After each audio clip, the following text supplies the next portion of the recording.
बहुत painful condition है। और बीइंग ह्यूमन राइट्स एक्टिविस्ट मैं ये कहता चलूं कि इससे ज्यादा पेनफुल कोई और बात नहीं होती है।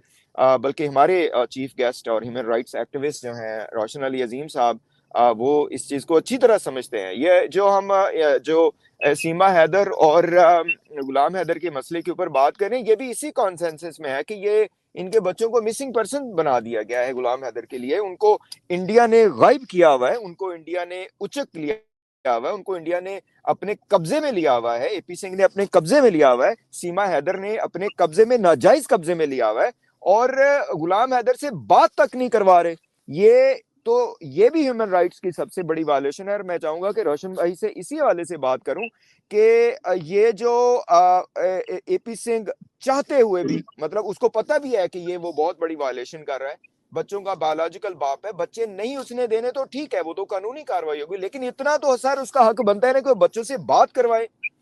वो वालिद है उनका, वो उनके लिए धक्के खाता फिरता रहा, उसके लिए उन्होंने हर अपनी कोशिश की, लेकिन क्यों नहीं बात करवा रहा? कि ये डरा हुआ है कि बच्चों से अगर बात होगी तो ये गुलाम हैदर के बच्चे जो हैं वो उसकी बात करना शुरू कर देंगे। क्या कहेंगे सर? सर बिल्कुल, ये कैप्चर करके बैठा हुआ बच्चों को, जिसको हम बार बार जो है कंडेम करते हैं, तो ये खुद जो है वायलेशन कर रहा है हिंदुस्तान के कवानीन का, हेग कन्वेंशन का। तो इसको कंडेम ही करते हैं, काफी टाइम से हम यही कह रहे हैं, लेकिन कम से कम हमारा यही मौक़िफ़ है, बच्चों से बात करवाए।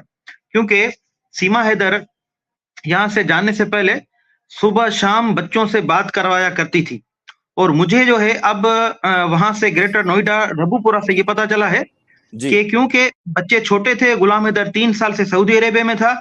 आपको पता है मासूम बच्चे हैं, 3 साल में वो अपने वालिद की शक्ल वगैरह भी भूल जाते हैं। जब वो गया था, एक बच्ची तो पैदा हुई तब जब गुलाम हैदर यहाँ पर नहीं था। तो ये पता चला है कि सीमा हैदर ने ये डिस्क्लोजर किया है बच्चों के सामने कि आप सऊदी अरेबिया में जिस पापा से बात करते थे, वो पापा ये है सचिन मीणा।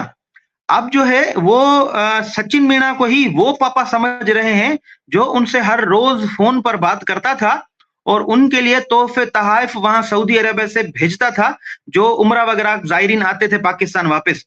तो बच्चे जो है वही समझे बैठे हुए हैं। अब बच्चों से इसलिए बात नहीं कराई जा रही क्योंकि वो बच्चे आवाज तो पहचानते हैं, क्योंकि इसको 3-4 महीने तो ज्यादा से ज्यादा हुए, कोई 5 महीने ज्यादा टाइम तो नहीं हुआ है। तो इसलिए फोन पर बात नहीं कराते बच्चों से।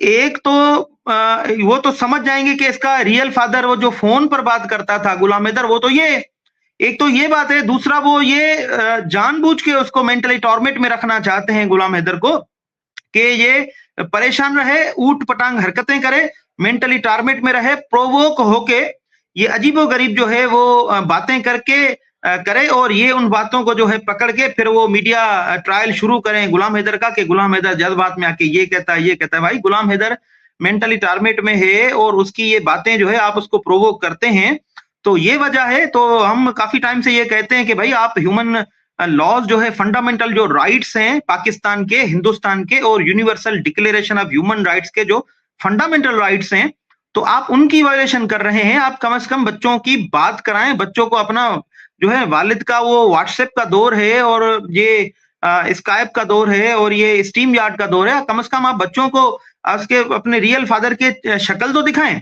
लेकिन ये एपी सिंह का स्पेसिफिकली डायरेक्शन है कि गुलाम हैदर से ना बात करवानी है, ना गुलाम हैदर का चेहरा दिखाना। ये स्पेसिफिकली उस वकील साहब की ही डायरेक्शन है उनको।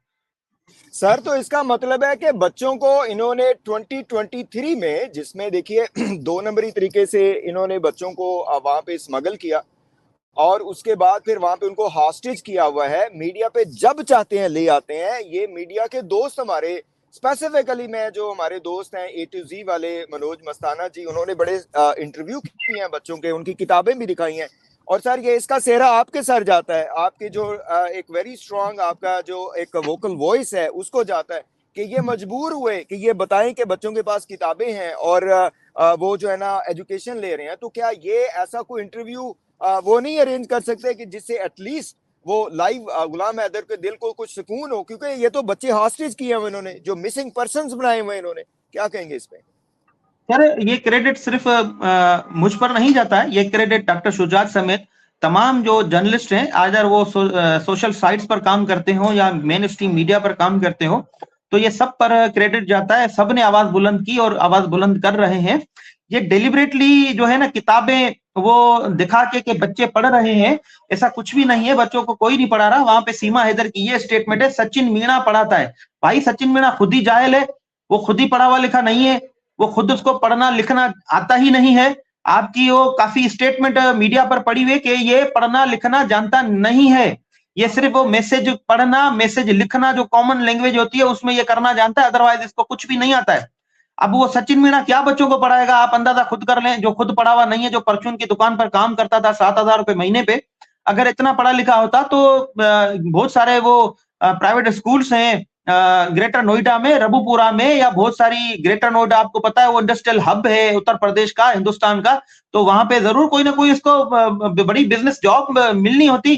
तो यहां से ही इनका झूठ वाजे है, यहां से उसका झूठ पकड़ा जाता है कि सचिन मीणा पढ़ाता है। भाई सचिन मीणा खुद ही नहीं पढ़ा हुआ तो क्या पढ़ाएगा? सचिन मीणा से ज्यादा पढ़ी लिखी तो ये सीमा हैदर है। सीमा हैदर ने कोई 3 क्लासें पढ़ी हुई है। अब बताओ सचिन मीणा पढ़ाएगा जो जाहिल है, अनपढ़ है, या सीमा हैदर पढ़ाएगी जिसको 3 क्लासें पढ़ी हुई है, जो पढ़ना लिखना खुद जानती नहीं है? तो बच्चे क्या क्या तालीम हासिल कर रहे होंगे? हमारा यही रोना है कि बच्चों की तालीम खराब हो रही है, बच्चों की सेहत खराब